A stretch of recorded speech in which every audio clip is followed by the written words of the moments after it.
Charged Up Episode 14, Get a Financial Life with Beth Kobliner. Are you ready to get charged up about your money, your credit, and your overall financial health? You've come to the right place. You're listening to Charged Up with Jenny Hoff. Welcome to Charged Up. I'm your host, Jenny Hoff, and a managing editor at CreditCards.com, where we dispense a lot of financial advice, especially regarding debt and credit. I really believe no education is more important than understanding finance. It will affect every area of your life. Today, I'm joined by best-selling author Beth Kobliner, who has made it her goal over the last 20 years to educate young people especially on the fundamentals of finance with her best-selling book, Get a Financial Life. She's just released a brand new edition of the book to deal with issues we're facing today. Now, if you're not in your 20s or 30s, don't think this isn't for you. It is never too late to understand the fundamentals of money, credit, debt, and how to build wealth. While it helps to get started early, you should start as soon as you get the information, which can be at any age. Beth is not only an author, but she was asked by President Obama to sit on the President's Advisory Council on Financial Capability, where she created moneyasyogrow.org. Appearing on news shows and even Sesame Street to teach those guys about finance, Beth is a prominent voice in educating all of us about money. So get charged up about getting a financial life.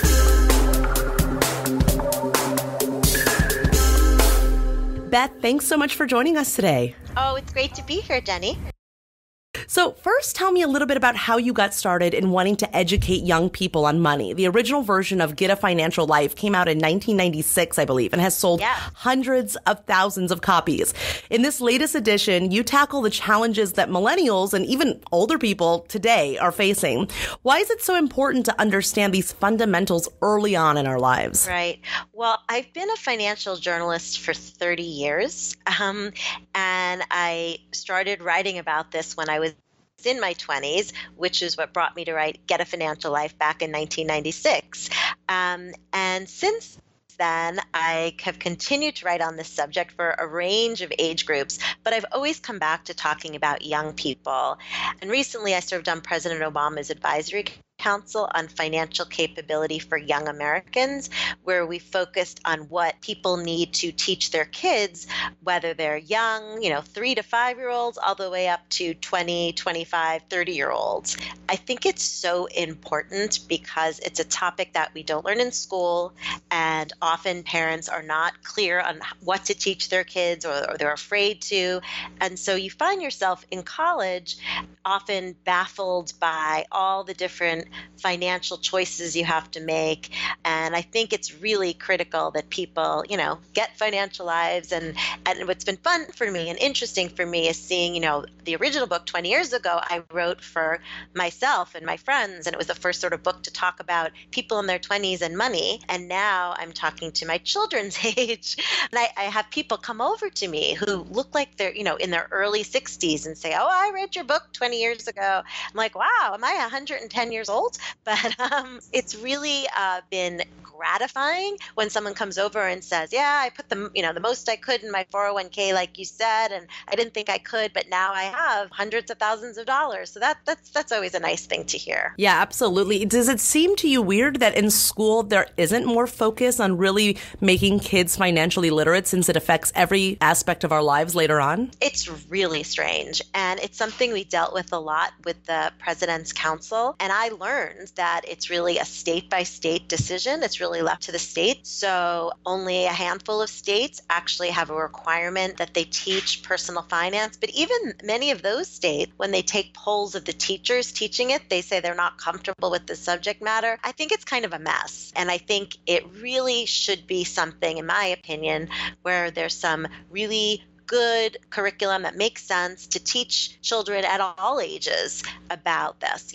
One of the most interesting things I've found is, occasionally I'll meet a young person in their 20s and they'll say, oh yeah, I had a history teacher who taught us about Roth IRAs one day. He said he's not going to teach us American history. He was going to teach us something that we'll really remember when we have our first job. And that kind of lesson sticks with people sometimes. And I just think we have to be smarter as a country in helping people figure this out.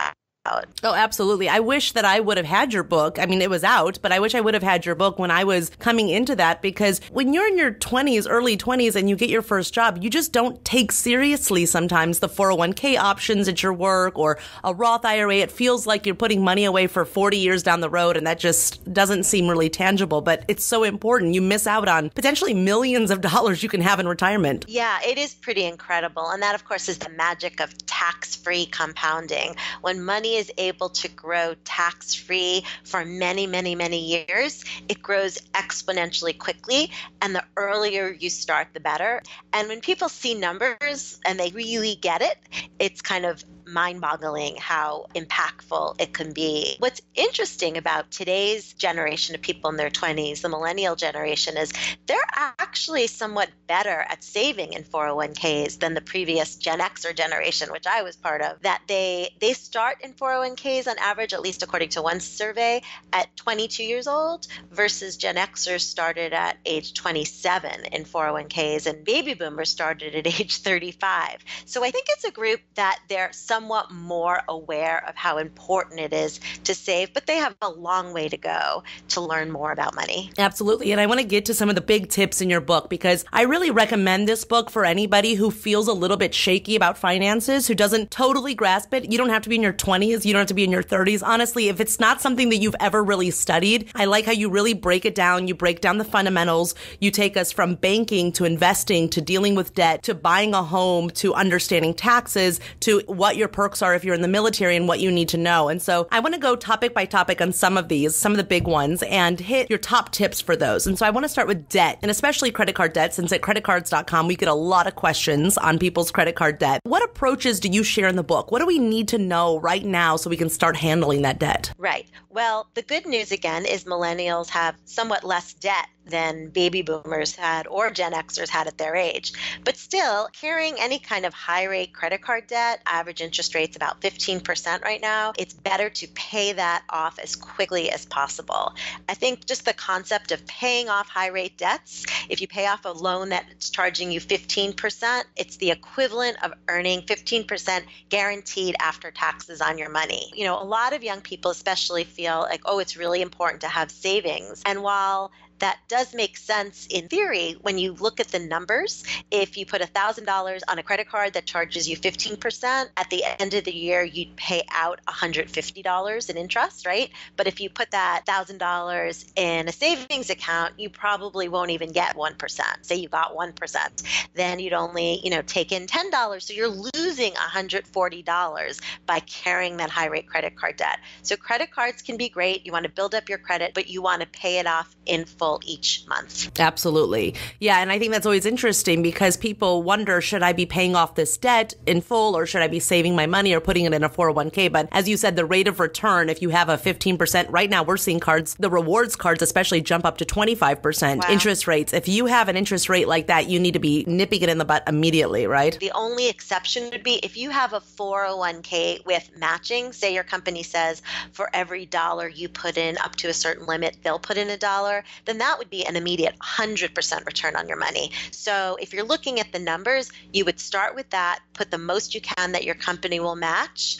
So that would be dollar for dollar, 100%, and then go right away toward paying off the high rate credit card debt. Student loans, which I know we'll get into, the interest rates on federal student loans are much lower. It's less than 4%. So that is not, although people get very stressed out by their student loans, it's not one of those ones that you have to immediately try to pay off because it's a low interest rate and a bunch of your student loan interest can be deductible. Okay, interesting. So you'd say prioritizing number one first, if you're in a company that's matching your 401k contributions up to, let's say, 3% or something of your paycheck every month, first max that out. Exactly. Then tackle the high interest credit card debt or whatever high interest debt you have, and then worry about student loans. So basically go from your biggest return on your money down. Right. And we're talking about federal student loans. The federal student loans, like the direct loans, are charging I think it's 3.76%, and that's fixed. So that's a pretty low rate. And when you can deduct that, maybe, it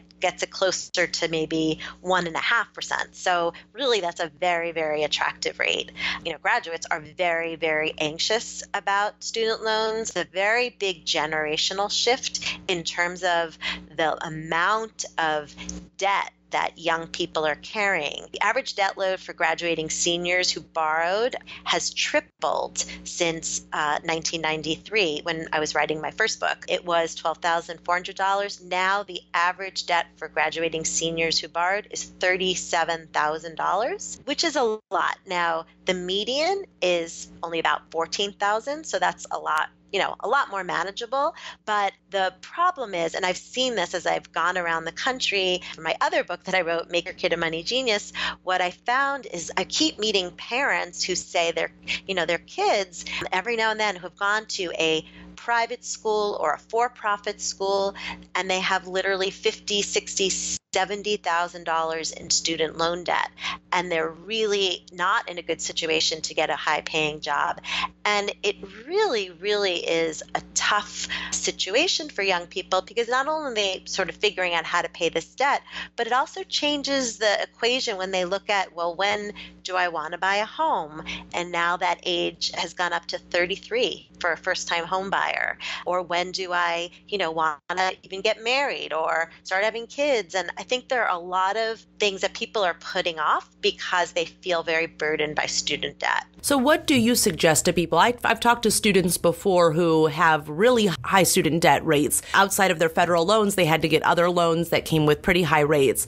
What do you suggest? Do they need to consolidate it all into one lower rate? Obviously, do they need to watch out and keep their federal loans completely out of that so they keep their protections? What are your suggestions? Yes. Well, the answer is absolutely keep your federal loans separate from your private loans. You don't want to consolidate those two together. The interest rates on federal student loans, direct federal student loans, are low. First off, a lot of kids or people who graduate have no idea what they owe. So you can go to nslds.edu.gov, and you go to the financial aid review section and you see what you owe, and that's for your federal student loans. Then you can look at, there really are great tools that weren't around years ago in terms of paying back your loan. So first off, if you're unemployed or you have a part-time job or you're a full-time student, you can apply for a deferment for your student loans, or you might be able to get a forbearance, and those will basically allow you to get more time to pay back your loan. The other big thing is look into these repayment options. They're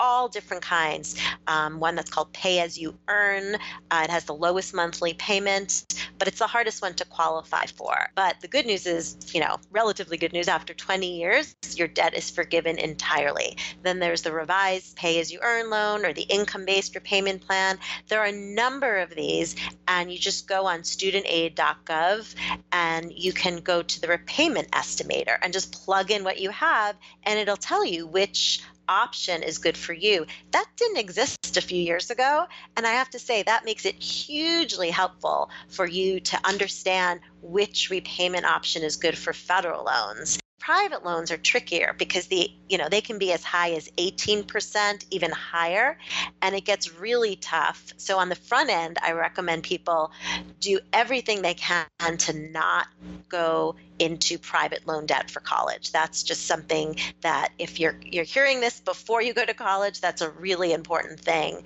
But if you do have private loans now, you're going to have to figure out a way possibly to refinance them.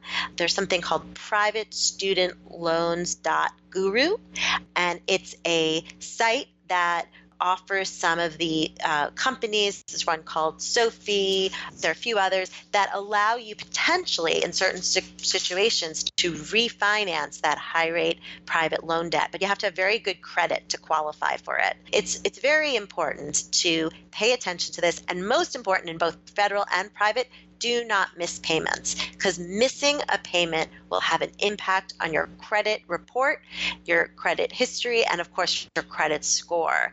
And that means going forward, you'll have to pay higher rates on all kinds of debt. It affects every aspect of your life going forward. It can mean almost a lifetime of being in debt or a lifetime of feeling financially free if you just understand a few concepts before you get started into that cycle of borrowing money and paying it off and knowing the importance of credit. It's incredible. Let's also talk now about your tips on home buying. So you mentioned that the age of buying a home is going up because of a lot of people have student loan debt and they just don't want to take on too much debt, which I recommend. I think that's great. So let's talk, though, about your tips on home buying that you have in the book. What should we consider when looking to buy a house, and why is it maybe not for everybody? Well, I think there's a tendency, even after the mortgage crisis of 2008, 2009, there's still a tendency for people to think or hear from their relatives, oh, you have to buy a home. It's really good. It's the best investment you could make.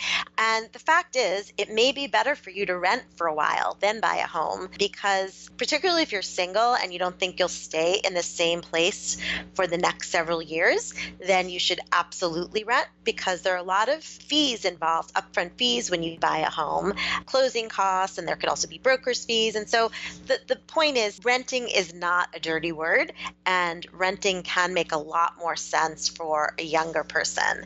But when it comes, if you're sort of thinking, okay, I'm going to start saving up for that down payment, which is usually 20% is a good number to shoot for the price of the home, you want to make sure, first off, your credit record is basically spotless, which is probably the key thing for getting a lower mortgage rate. So really don't make late payments, just make those payments on time. And then over the next few years, you really want to start saving in a very safe place, probably like an online bank savings account where you might be able to get 1% interest.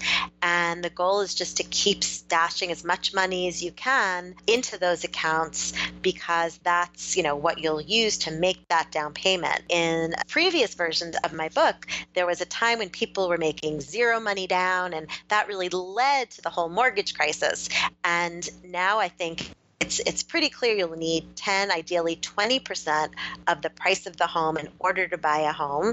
But just starting to save, making sure your credit is clean, and a job history. It's often mortgage lenders like it if you've worked in the same industry for a couple of years.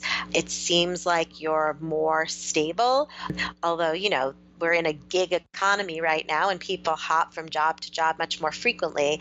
But those are really the key points to keep in mind. I think home ownership is a great goal, but rushing into it before you think you're going to stay somewhere for at least 3 to 5 years doesn't really make financial sense. Do you have an estimate on how much home we can really afford? I get emails all the time across the board. Somebody says, my credit's pretty low. I owe $30,000 in credit card debt. I want to buy a house at this price. Is there some sort of a formula where we could say, how much home can I really afford versus what I want to be buying? Well, there are two big ratios that lenders look at. They want to make sure, first of all, that you earn enough to pay the cost of owning a home. So they compare your future monthly housing costs to your pre-tax monthly income.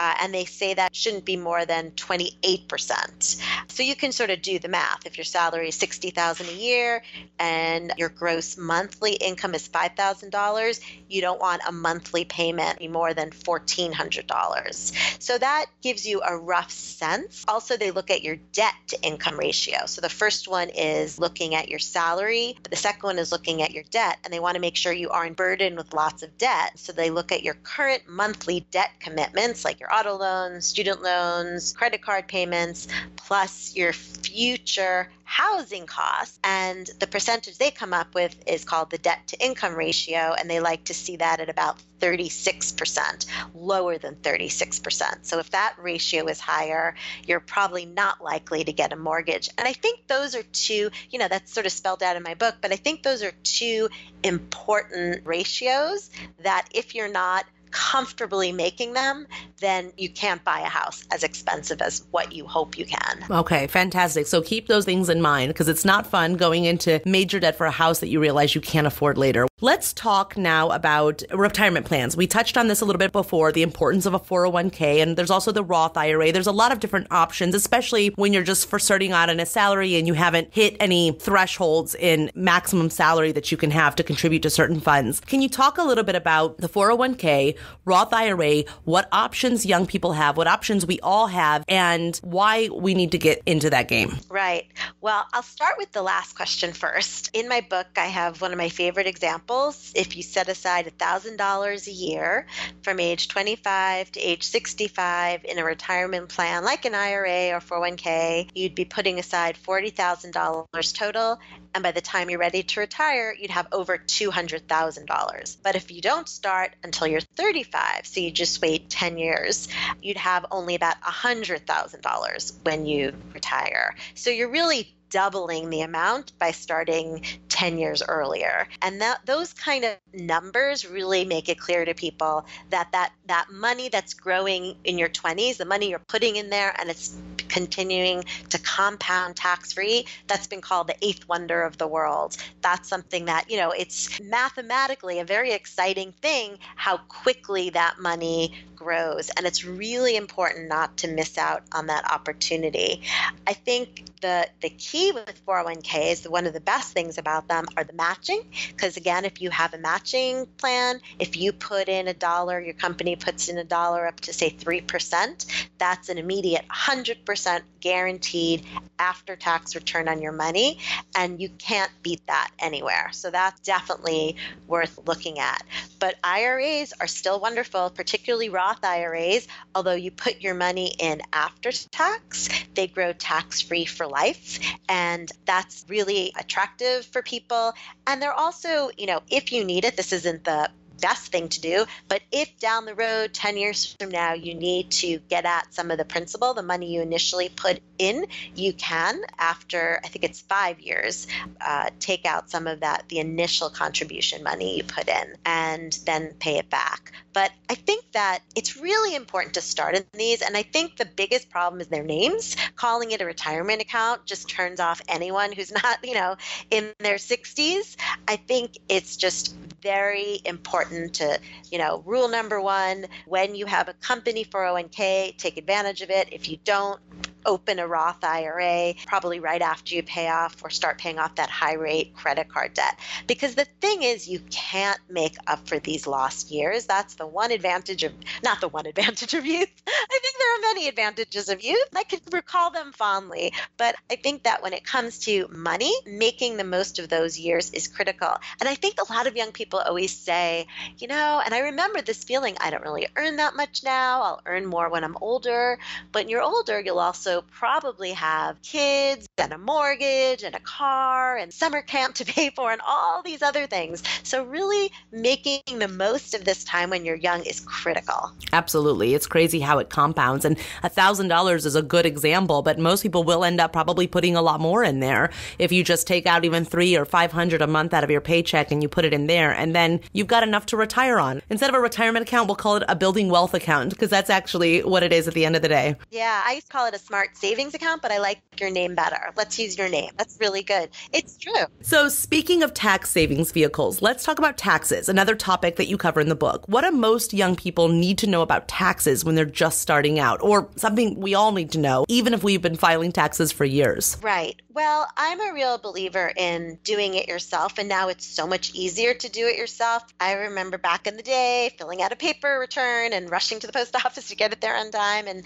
now it's all basically online. But I think it's important to do it yourself just so you get a sense of what goes where. Everyone I know I've sort of talked them into doing, they're like, oh, now I get it. Now I know what those W-2 and W-4 forms are, and now I know what comes in and why I'm paying taxes going out. And I think it's really helpful to do that to get a general sense of your finances. I think the one important point I would make is make sure that you're taking advantage of really some straightforward deductions. Like if you pay state and local tax on your federal form, you can deduct that. People sometimes overlook that. Donations to a charity. I think that's something that young people, as you're moving from college or getting a new apartment, there's a lot of times when you have a couch or lots of clothes, you're donating, make sure to get a receipt. And that's a way to reduce your tax bite somewhat. Also, student loans is really an important one, that you can deduct the interest on student loans up to a maximum of $2,500 in interest per year, which is really beneficial and reduces the cost of that loan, which is only about 3.5% or 4% on a federal loan, to maybe closer to 1.5%. So make sure that you're taking the deductions that you're qualified for. The good news is now when you're doing it online, you get pinged for each time, as you go through the process, you're seeing what you can get a deduction for, which is a reason I also recommend that you do it yourself, because only you know exactly what you do that, oh yeah, that's right, I do pay student loan interest. Yeah, I can get a deduction for that. Or you might be able to get a deduction on tuition and fees up to $4,000 a year if you're in higher education. And I list them all in my book, but even when you're just filling out the form, you'll be going through it online and you'll be triggered to take the deduction that you would be eligible for. What about contributing to an FSA? If you have a health insurance policy through your work and there's an FSA that you can contribute to that you can use towards deductibles and everything like that for health insurance, do you recommend doing that? Absolutely. I think they still have the rule, if you don't use it, you lose it. So you want to be careful not to put more than you think you'll benefit from an FSA, and make sure to check what your company covers. Typically, they'll cover added medical expenses that are sometimes not paid by your insurance. One of the big ones is always eyeglasses or contact lenses, but check the rules and take advantage of them. They're really useful ways to save a bunch of money, but by the end of the year, you want to absolutely make sure that you use it because you don't want to lose it. And just for people who don't know, an FSA is money that you're getting taken out of your paycheck pre-tax and put into this account that you can use. So instead of having to pay tax on that money and then pay those medical bills, you can do it pre-tax. Exactly. So instead of a procedure or something costing you $100, it's costing you more like $50 because you're not having to pay, if you're in the 50% tax rate, you won't have to pay that money on the money you're using. So it's really, really beneficial and leads to good cost savings. So let's go over your 3 financial rules of thumb. What is imperative to understand now if you take nothing else away from this podcast? Okay, I would say number 1, great news that young people today are in less credit card debt than previous generations when they were that age. I would say let's make sure to stay out of credit card debt. I get a little nervous because sometimes I hear their parents say to me, well, I want my kid to get a credit score while they're still in college, and you really do not have to worry about that. Chances are 2/3 of kids have student loans when they graduate, and you're getting credit when you pay those student loans on time. So my first piece of advice is don't get into high credit card debt, but if you are in high credit card debt, pay it down as quickly as possible. I'd say the second piece of advice is sign up. If you have a company 401k with matching, absolutely sign up for that immediately before you do anything, even before you pay off that high rate credit card debt. And if you don't have a 401k, sign up for a Roth IRA. You can get a low-cost index fund like Vanguard or Schwab. These are great things that you could start early. And again, the advantage of that tax-free compounding is really grows so quickly when you're young. And I'd say the third thing I have to say is make sure to get health insurance. I mean, there's so much controversy now about health insurance and so much discussion about it, but it's still the law and you have to pay penalties if you don't get it. But frankly, more important, no matter whether it's required or not, is that by not getting health insurance, even if you're young and healthy, if something happens, if you have an accident or some sort of illness happens that you didn't expect, or you're traveling and something happens to you, that will be not only a huge financial burden on yourself and could compromise the kind of care you get, but also it will be a huge burden on those people who love you, like your parents, and it continues to be the number one cause of bankruptcy, healthcare. So I would say that when you're looking at the financial scheme of things, getting health insurance, saving in the 401k an IRA, and paying down high rate debts are probably the three most important points. Okay, fantastic. And finally, our podcast is called Charged Up. What charges you up about educating young people on understanding finance? I think it's so exciting because I think there's this myth about how complicated it is, and it's overwhelming. And I think people of all ages often get stressed out, or they're embarrassed by how little they know, or embarrassed what they did in, a few years ago, maybe with credit card debt. And they're just embarrassed about the whole, or ashamed about their money. And I feel like with just a few simple steps, people really can change their lives. I can't think of that many things that really, by doing one or two things, you don't have to read the Wall Street Journal every day. And I think just getting a little bit of knowledge, and that's sort of why I think Get a Financial Life has done well over these years, because it makes it simple and, clear, and it's not that hard. And sometimes I feel like there are companies that may have a vested interest in making it seem so hard, because then they have to charge you for advice. I'm a real believer in making sure to do this, learn it, get over the fear of it, because it's not that hard, and it will really make you feel so much better, I think, in all aspects of life. Absolutely. I really recommend picking up this book, because if you can master the fundamentals of finance, and the earlier you can get started, the more wonderful life will be when you don't have these financial worries constantly hanging over your head. Beth, thank you so much for joining us today. This has been a really great conversation. Thank you. I really enjoyed it, Jenny.